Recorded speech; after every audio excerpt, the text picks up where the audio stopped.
We're in Bishop's Waltham today in Hampshire, and this is the fish shop of Peter Atkinson. And Wednesday night last, he was on BBC TV South Today, and they're very interested in the information he has outside his shop on these boards.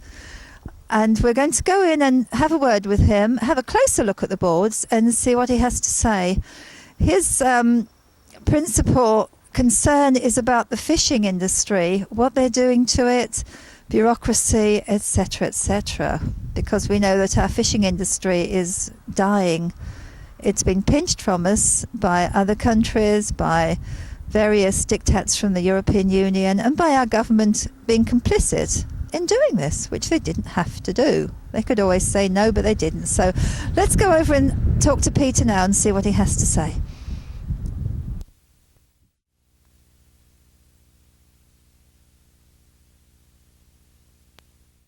My name's Peter Atkinson. I'm an independent fishmonger in Bishop's Waltham, Hampshire. As you can see, lovely little traditional fishmongers. Very few of us left. We're a dying species now. A bit like the business that I'm in, really. One reason or another, EU, politicians in general, politics, bureaucracy, lots of it, has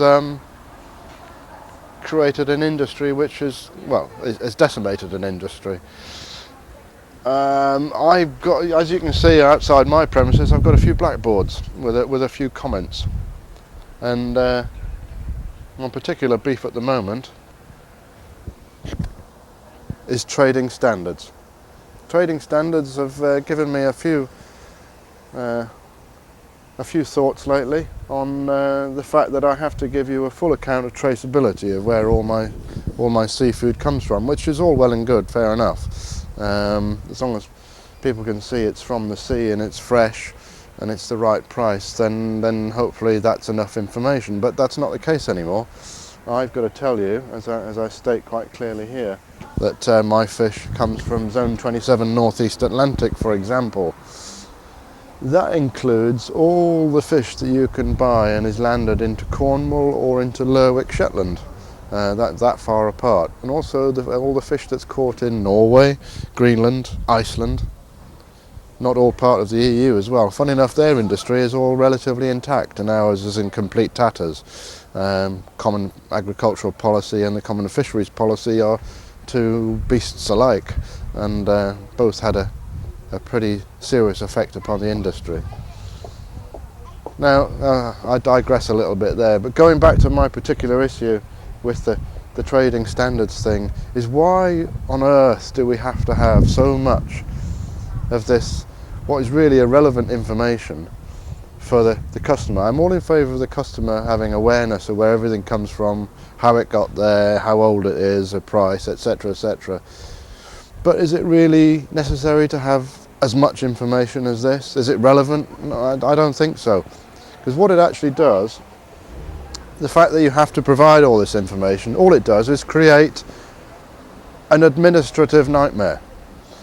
And that administrative nightmare has got to be administered by somebody. So you know what I'm talking about, jobs for the boys, yeah? You've got all these people pushing paper around in various government departments or EU departments, whatever, for which you and I, the taxpayer, is paying for. And to what purpose is it? Is it a benefit to the seafood industry? Is it a benefit to anybody? Is it benefit to the consumer? No, it's not. It is a nonsense.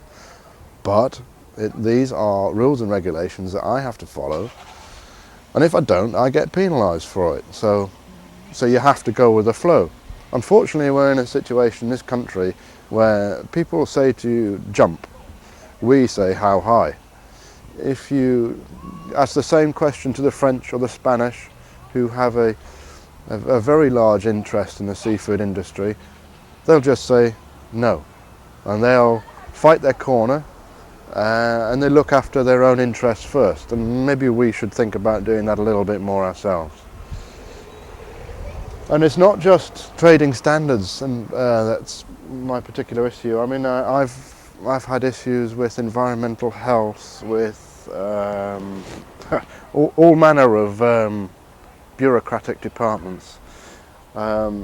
And don't get me wrong, I'm all in favour of having a traceable fresh product that is sustainable, etc., etc., all the buzzwords that you hear at the moment. I'm just not in favour of all the red tape that happens to go with it, because it doesn't seem to me to serve an awful lot of purpose. It's hard enough in the UK to have your own small business.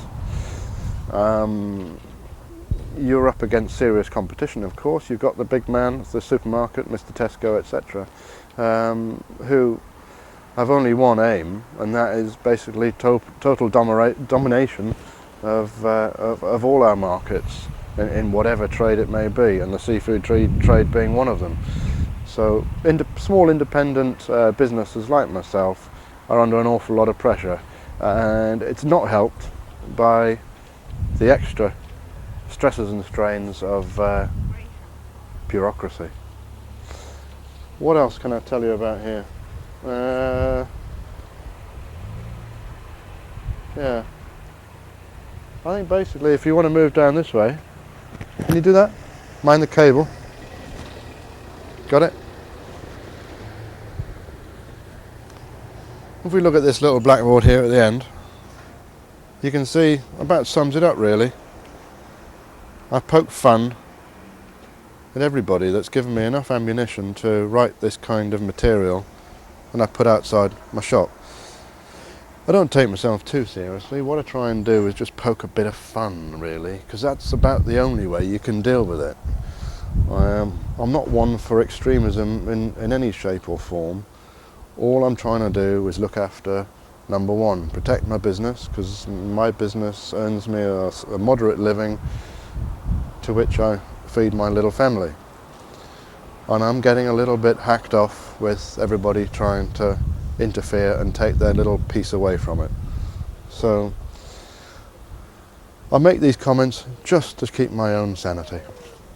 I hope you enjoy, and I hope we'll all see you back here buying a bit of fresh seafood from a real fish shop. Thank you very much.